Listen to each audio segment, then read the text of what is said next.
Okay, so one more example. Essentially, it is the same thing.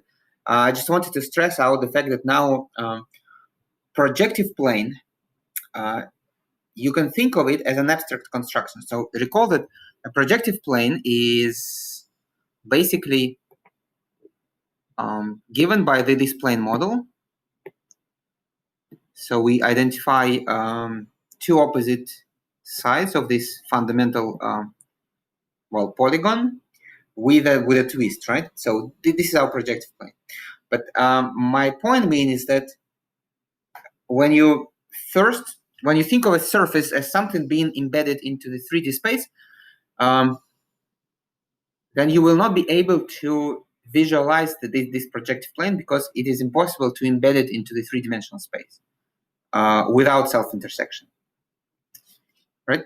But now what you can do is you can just work with as an abstract topological space, right? So what you have is this construction.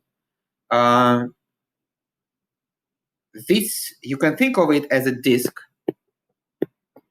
two-dimensional disk, subject to an equivalence relation. And this equivalence relation tells us that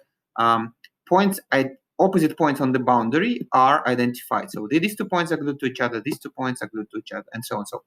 All pairs of opposite points on the boundary are glued to each other. So this is the equivalence relation here. So anything, all points that are inside the disk, their equivalence class consists of just 1 point. So anything on the boundary, so their equivalence class consists of 2 points. So it's just as simple as that. And then you don't really care about whether this projective plane is embedded somewhere, and whether it lives in the 3-dimensional space, in the 4-dimensional space, or whatever. So for you, it is just this disk with opposite pairs of points on the boundary identified.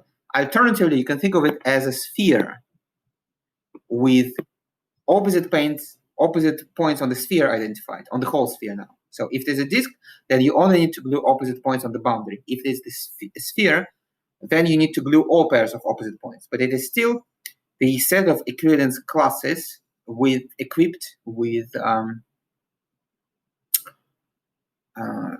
quotient topology, and that's all it is.